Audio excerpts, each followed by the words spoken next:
السلام علیکم ایھا النبی ورحمۃ اللہ وبرکاتہ، میرے پیغمبر تجھ پہ سلامتیاں ہوں۔ السلام علیکم ایھا النبی، میرے پیغمبر تجھ پہ سلامتیاں ہوں۔ پنجابی چاہتے ہیں جتھے پیر ہووی اتھائیں خیر ہووی۔ السلام علیکم ایھا النبی، جتھے پیر ہووی اتھائیں خیر ہووی۔ میرے پیغمبر تجھ پہ سلامتیاں ہوں، تجھ پہ رحمتیں ہوں، تجھ پہ برکتیں ہوں۔ دامن بھر گیا، میرے نبی کا دامن کہاں کھڑے ہیں؟ اس سے اوپر بھی کوئی مقام ہے؟ یہاں جب ہمارے ممبر، بالکل سیاسی گفتگو نہیں کرنا چاہتا، سیاست میں کے ساتھ تعلق بھی نہیں ہے، اوپن ایک بات کہنے لگا ہوں۔ ممبر جو ہوتے ہیں قومی اسمبلی کے، صوبائی اسمبلی کے، الیکشن لڑنے سے پہلے ان کی کیا حالت ہوتی ہے؟ 7 سال دے پیچھے مرے ہوئے بندیاں دی مکان ہوندی ہے کہ نہیں ہوندی؟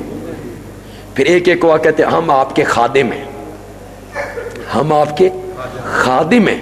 ہمارے استاد تھے حضرت نیلوی صاحب رحمۃ اللہ علیہ، وہ کہتے تھے خادم نہیں خادم، خادم نہیں خادم، ہم آپ کے خادم ہیں، آپ میں سے ہیں، ہاں آپ میں سے ہیں، نوکر ہیں آپ کے، ہمیں منتخب کیجئے۔ اور جب پہنچے پارلیمنٹ میں،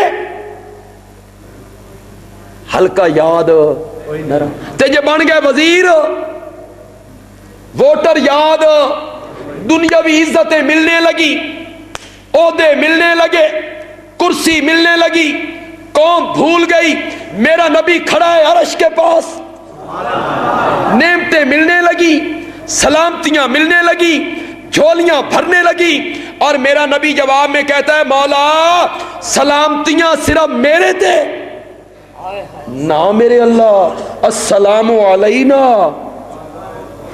مجھ پہ بھی سلامتیاں، میرے اللہ میری امت پہ بھی سلامتیاں۔ کہاں یاد رکھا؟ بولو بولو بولو، امت کو کہاں یاد رکھا؟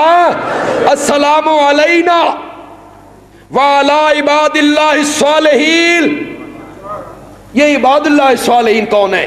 اوپر سے آواز آئی جو اس بات کی شہادت دیتے ہیں اشہد ان لا الہ الا اللہ واشہد ان محمدً عبدہ۔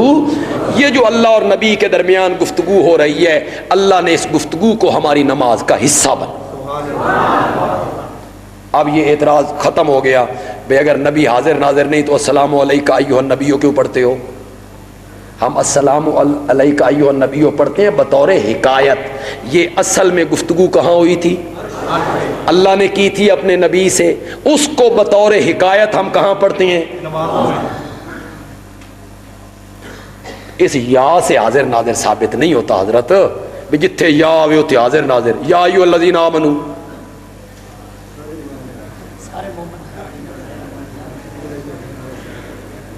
کئی جگہوں پہ یا آ جائے گی، گلے پہ جائے گی، جے ہاں گاٹے مصیبت پہ جانی ہے، یا ایھا ہلدی، کہیں آ جائیں گے۔ یا سے حاضر ناظر کی بات ثابت نہیں ہوتی۔ حاضر ناظر صفت نبوت اور ولایت کی نہیں، رب کی ہے۔ ورنہ یہاں جو چھٹی اور 7ویں جماعت کے طالب علم بیٹھے ہیں، میں مشکل تقریر کدی نہیں کیتی تھے، اوکھیاں دلیلیں ہی میں کدی نہیں دیتی ہیں۔ یہاں چھٹی 7ویں 8ویں جماعت کے طالب علم پڑھ بیٹھے ہیں، مجھے بتائیں کہ تمہاری اسلامیات میں یہ لکھا ہوا ہے کہ غزوہ نبی پاک کے زمانے میں 2 قسم کی جنگیں ہوتی تھی، غزوہ اور سریہ۔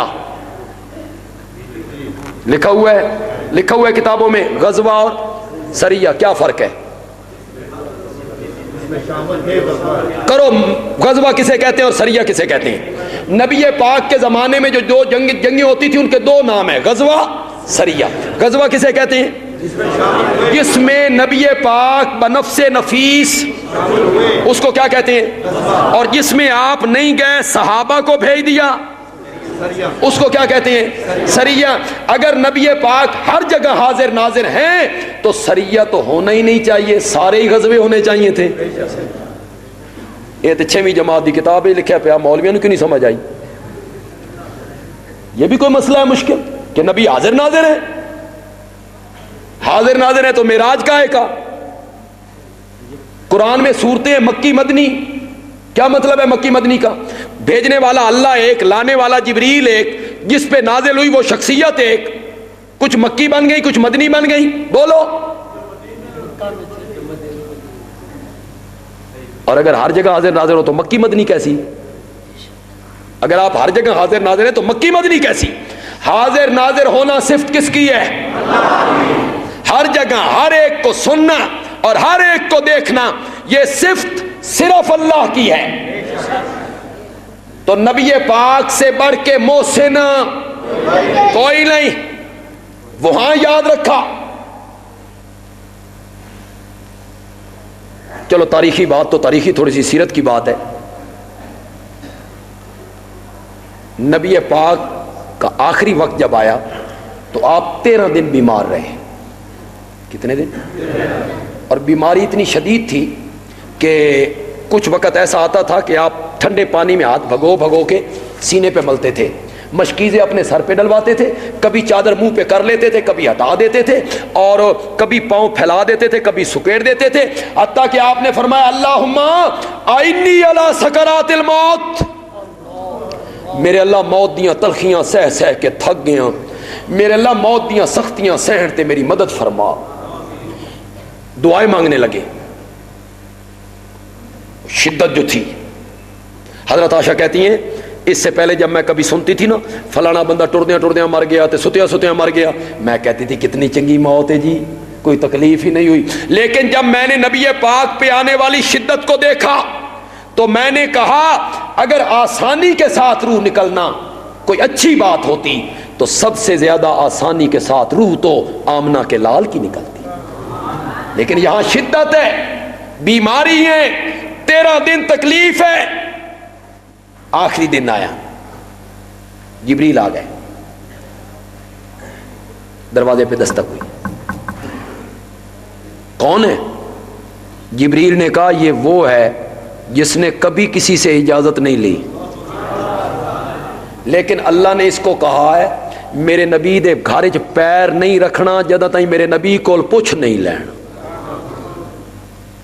یہ انبیاء کی خصوصیت ہوتی ہے کہ نبیوں سے پوچھا جاتا ہے اس دنیا میں رہنا چاہتے ہو کہ ہمارے پاس آنا چاہتے ہو؟ اجازت لے رہا ہے، اجازت ہو تو بلا لوں، یہ جبریل کہہ رہے ہیں۔ نبی پاک فرماتے یہ بتاؤ جدھر سے تم آئے ہو ادھر کیا حالات ہیں؟ تو جبریل کہتے ہیں وہ تو آپ کی ملاقات کا مشتاق بیٹھا ہوا ہے، انتظار میں ہے، انتظار میں۔ نبی پاک نے فرمایا پھر بلا لیس، میں بھی تیار ہوں۔ وہ جو شدت تھی، دیکھیں موت کے وقت تکلیف کتنی ہوتی ہے، کون بتائے؟ نبی تو آنا کسی نے نہیں، خود اللہ نے بتایا بھی نہیں۔ ہاں کم از کم یہ لوگ بتا سکتے ہیں جنہاں دیاں مردیاں نال گلاں ہوندیاں رہندیاں، انہاں کول پوچھتے رہندے ٹھیک آئے ہو، خیری آئے ہو، گھر خیریت سی، ساڈے بال بچے ٹھیک سن، ان سے پوچھا جا سکتا ہے بھئی کنجے گزری بھائی؟ ہاں ہن تے ہر ویلے آندے پھردے نے، جمعراتاں شروعاتاں گئیاں۔ صحابہ بعض صحابہ کہتے ہیں موت کے وقت بندے کی کیفیت یہ ہوتی ہے جس طرح ابلتے ہوئے تیل میں چڑیا کو ڈال دیا جائے۔ بعض صحابہ نے کہا کیفیت یہ ہوتی ہے کانٹے دار جھاڑی میں کپڑا پھنس جائے نا، چاروں طرف سے کانٹے ہیں، بندہ چھڑائے ادھر سے نہ چھوٹے، ادھر سے چھڑائے نہ ہو، تو بندہ غصے میں اس کو کھینچے تو کپڑا لیرو لیر ہو جاتا ہے، تو جب روح نکلتی ہے تو بدن انسان کا لیرو لیر، شدت جو ہوتی۔ نبی پاک نے فرمایا یہ جو موت کی شدت ہے یہ میری ساری امت کے لوگوں پہ ہوگی کہ ہاں؟ آپ نے فرمایا میری مانو تو میری امت کو تکلیف نہ دینا، وہ ساری سختی آج مجھ پہ اکٹھی جمع کر دو۔ ان سے بڑا محسن کون ہے؟ معراج والی رات میں امت کو یاد رکھا۔ اگر احسان محبت کا سبب ہے تو پھر سب سے زیادہ محبت نبی پاک سے ہونی چاہیے کہ امت کے لیے آپ سے بڑھ کے محسن بھی۔ تو میری تقریر کا عنوان یہ تھا کہ اقرار رسالت کے بہت سے تقاضے، اور میں نے شروع میں کہا تھا کہ میں سارے تقاضے بیان نہیں کر سکوں گا، کوشش کروں گا کہ ایک دو تقاضوں پہ روشنی ڈالوں۔